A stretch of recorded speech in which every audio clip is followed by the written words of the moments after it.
আসসালামু আলাইকুম। আজকে আমরা জানব প্রিয় নবী হযরত মুহাম্মদ সাল্লাল্লাহু আলাইহি সাল্লামের চারিত্রিক বৈশিষ্ট্য ও দৈহিক সৌন্দর্যের বিষয় এবং শারীরিক গঠন প্রকৃতির উপর। এই প্রসঙ্গে অনেক সাহাবীরই অনেক মত রয়েছে। হযরত আলী রাদিয়াল্লাহু তাআলা আনহু উল্লেখ করেন যে হযরত মুহাম্মদ সাল্লাল্লাহু আলাইহি সাল্লাম অস্বাভাবিক লম্বা ছিলেন না, আবার বেটেও ছিলেন না।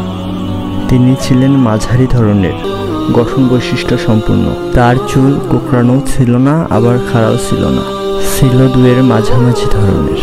তার কপাল মাংসালও ছিল না, আবার শুকনাও ছিল না, বরং দুয়ের মাঝামাঝি ধরনের ছিল।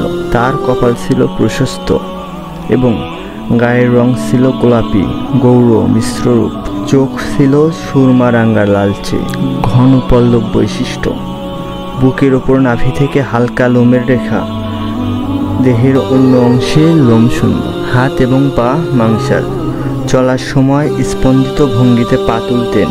তাকে হেঁটে যেতে দেখে মনে হতো তিনি যেন পাহাড়ের চূড়া থেকে নিচের দিকে নামছে, এবং কোনো দিকে লক্ষ্য করলে সম্পূর্ণ মনোযোগের সাথেই লক্ষ্য করতেন। তিনি ছিলেন সকল নবীর শেষ নবী। তিনি ছিলেন সর্বাধিক দানশীল। তিনি ছিলেন সর্বাধিক সত্যবাদী এবং সর্বাধিক প্রতিশ্রুতি পালনকারী।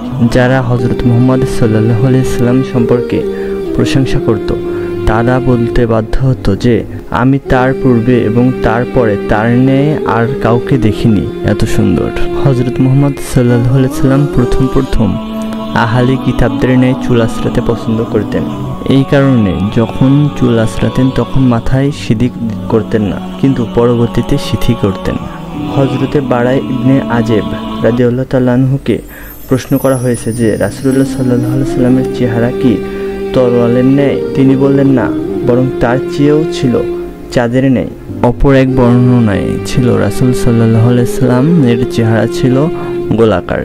হযরত জাবির ইবনে সামুরা রাদিয়াল্লাহু তাআলা আনহু বলেন, এক চাঁদনি রাতে আমি একবার চাঁদের দিকে তাকাচ্ছিলাম এবং একবার হযরত মুহাম্মদ সাল্লাল্লাহু আলাইহি সাল্লামের দিকে তাকাচ্ছিলাম। অবশেষে আমি সিদ্ধান্ত উপনীত হলাম যে চাঁদের চেয়ে হযরত মুহাম্মদ সাল্লাল্লাহু আলাইহি সাল্লাম অধিক সুন্দর।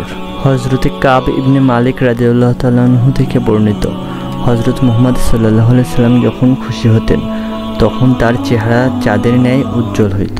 হযরত হরম ইবনে সিনাল হযরত মুহাম্মদ সাল্লাল্লাহু আলাইহি সাল্লাম সম্পর্কে বলেন, তিনি যখন রাগ করতেন তখন তার চেহারা লাল হয়ে যেত।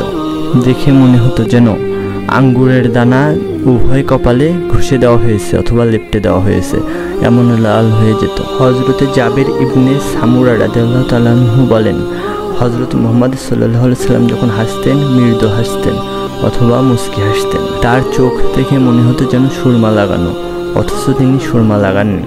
হযরতে আব্দুল্লাহ ইবনে আব্বাস রাদিয়াল্লাহু তাআলা আনহু থেকে বর্ণিত, রাসূলুল্লাহ সাল্লাল্লাহু আলাইহি সাল্লাম এর সম্মুখের দাঁত দুটি ছিল আলাদা আলাদা। তার কথা বলার সময় উভয় দাঁতের মধ্য থেকে আলোক আভা বিস্তৃত হতো। হযরতে আনাস রাদিয়াল্লাহু তাআলা আনহু বর্ণনা করেন, আমি এমন কোনো রেশম দেখিনি যা রাসূলুল্লাহ সাল্লাল্লাহু আলাইহি সাল্লামের হাতের তালুর চেয়ে নরম, এবং এমন কোনো মেশক আম্বার শুকিনি যা রাসূলুল্লাহ সাল্লাল্লাহু আলাইহি সাল্লামের দেহের সুগন্ধির চেয়ে উত্তম বা অধিক সুবাসিত। হযরতে আবু হুরায়রা রাদিয়াল্লাহু তাআলা আনহু থেকে বর্ণিত, আমি একদিন হযরত মুহাম্মদ সাল্লাল্লাহু আলাইহি সাল্লামের হাত আমার চেহারা মোবারকে রেখেছিলাম। তখন আমি লক্ষ্য করলাম যে হযরত মুহাম্মদ সাল্লাল্লাহু আলাইহি সাল্লামের হাত বরফ অপেক্ষা বেশি ঠান্ডা। হযরত উম্মে সুলাইম রাদিয়াল্লাহু তাআলা আনহু বলেন, হযরত মুহাম্মদ সাল্লাল্লাহু আলাইহি সাল্লামের ঘামই ছিল সবচেয়ে উত্তম খুশবু। হযরতে আয়েশা রাদিয়াল্লাহু তাআলা আনহা থেকে বর্ণিত, হযরত মুহাম্মদ সাল্লাল্লাহু আলাইহি সাল্লামকে যদি দুটি কাজের মধ্যে একটি কাজ বেছে নিতে বলা হতো তবে তিনি যেই কাজটি সহজ সেই কাজটি বেছে নিতেন। এবং হযরত মুহাম্মদ সাল্লাল্লাহু আলাইহি সাল্লাম কখনো নিজের জন্য প্রতিশোধ গ্রহণ করতেন না, তবে আল্লাহর সম্মান ক্ষুণ্ণ করা হলে তিনি আল্লাহর জন্য প্রতিশোধ গ্রহণ করতেন। হযরত জাবের রাদিয়াল্লাহু তাআলা আনহু থেকে বর্ণিত, হযরত মুহাম্মদ সাল্লাল্লাহু আলাইহি সাল্লামের কাছে কেউ কোনো জিনিস চেয়েছে অথচ তিনি দেননি, এমন নজির একটিও পাওয়া যাবে না। রাসূলুল্লাহ সাল্লাল্লাহু আলাইহি সাল্লাম সর্বাধিক লাজুক ছিলেন এবং তিনি যখন চলাচল করতেন তখন তিনি সর্বদা মাটির দিকে তাকিয়ে পথ চলাচল করতেন। তিরমিজি শরীফে বর্ণিত আছে। হযরতে আলী রাদিয়াল্লাহু তাআলা আনহু বর্ণনা করেন, একদিন আবু জাহেল রাসূলুল্লাহ সাল্লাল্লাহু আলাইহি ওয়াসাল্লামকে বলল, আমরা তো আপনাকে মিথ্যাবাদী বলি না, কিন্তু আপনি যা কিছু প্রচার করছেন তাকে মিথ্যা বলি। এই কথার পর আল্লাহ তাআলা আয়াত অবতীর্ণ করল, তারা তোমাকে তো মিথ্যাবাদী বলে না, বরং সীমা লঙ্ঘনকারীরা আল্লাহর আয়াতকে অস্বীকার করে। সূরা আনাম আয়াত নং 33।